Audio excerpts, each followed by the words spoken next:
And then you look to the Big Ten. The Big Ten champion is going to get in because they're playing Iowa in the Big Ten championship. Right. Now, the one thing that I will say, I thought for a minute, I was with you, that the loser of Ohio State, Michigan could get in like they did a year ago. I am of the opinion that the second Ohio State beats Michigan, Michigan's done. No, I agree with you on that. The committee I totally agree. They would like that, Yeah, no, I think Michigan's got nothing to go for it. And yeah, let's not waste too much time on Michigan. I feel like Jim Harbaugh is living in my house right now. But I think again, I'm not, it's not a critical issue yet, but it's about to be. But you said the most important thing I heard. And by the way, it counters what I said about Billy Napier. Florida State goes in there, they're not trying to win the game. They're trying to destroy the opposition. And I think if they did that, I might have a different opinion next Saturday night or Sunday morning, because that is still a very impossible place to play. And Florida has been good, except one day in that place. So that's a big game, and it's a big game for them to dominate too. For numerous reasons, because Florida still needs to get bowl eligible. And I don't know who would have thought that at the beginning of the year, that Florida was going to be fighting for bowl eligibility, and they find a week of the regular season. You touched on, let's get the Michigan stuff out of the way. So there's some other storylines I want to pick at.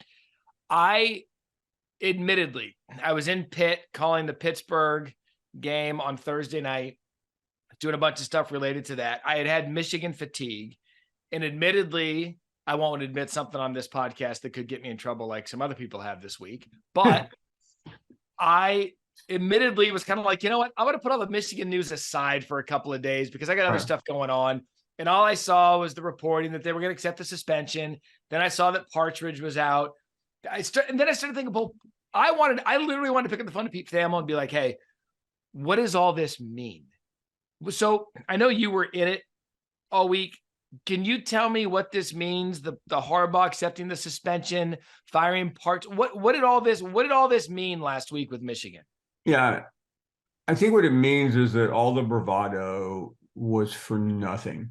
And I'm not looking for any more food fights with washed up wrestlers and others. But the point being, Michigan lost. I mean, I literally saw somebody, a respected person, not just some idiot. I mean, one of the top people in the college football digital / reporting column frame report on Thursday afternoon. This is a win-win for Michigan. I mean, that is the most untrue statement I've ever seen. This was a loss, a colossal loss for Michigan. It got worse with the news of Partridge. It got worse as the day went on. And I still haven't completely digested what Bruce Feldman said yesterday, but he has been the one person all year, Matt, who's been calling things. He called Jimbo's departure in September.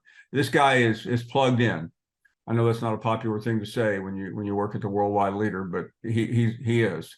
And he reported on Saturday that there's some talk that Harbaugh could be suspended for the entire 24 season.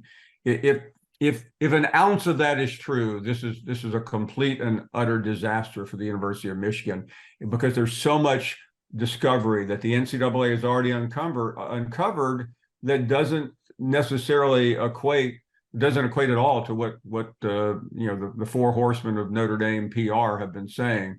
And I think it leads many to believe that Harbaugh will look for any exit he can.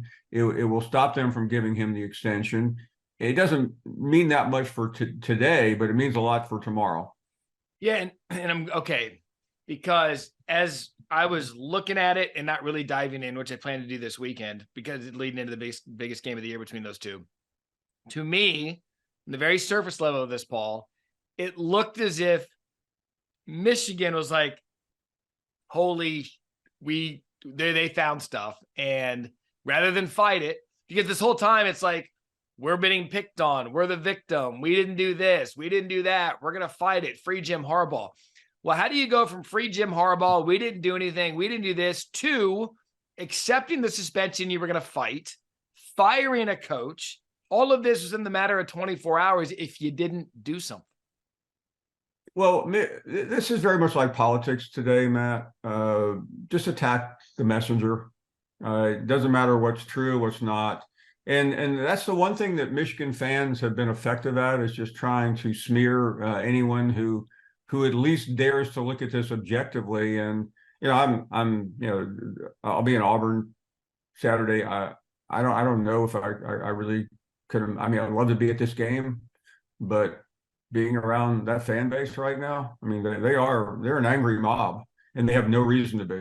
Yeah, it's look, and we'll see this play out. And ultimately, we had our first top 6 on college football final last night, and I had Michigan out of the top 5. Woke up to a bunch of hate tweets about that. And if we just go based on the field, you still can't tell me who Michigan's played. They've played Penn State. Their second best one is Rutgers. I mean, so you like on the field, I get it. They're dominant. They're in the throwing game right now. JJ McCarthy's been struggling. So even the football aspect of it right now hasn't been great. But as it does every year, it's going to play itself out. And I'll have. Yeah, and Matt, tell me this: without Harbaugh or without maybe the benefit of the signs, this does not look like an elite team right now. If you look based on post-sign revelation, I mean, it has not been great. But if they go out next week and they thump Ohio State, they're gonna beat Iowa. Unless Iowa, finds some quarterback hanging out, on the side of the street, an offensive coordinator that can call plays, they're going to win the Big Ten championship. And so this is going to play itself out. But it's really been a fascinating story to break down, because I can't remember the last time we've had a program in this type of power position during a season go down this spectacularly off the field. Yeah, the only point of reference is really Auburn in 2010, when the Cam Newton story broke around the same time. It was settled by the week of the SEC championship game. Settled might not be the best way to describe it. It was pushed under the rug. Okay. That point taken. They just do things different in the SEC. Give me something.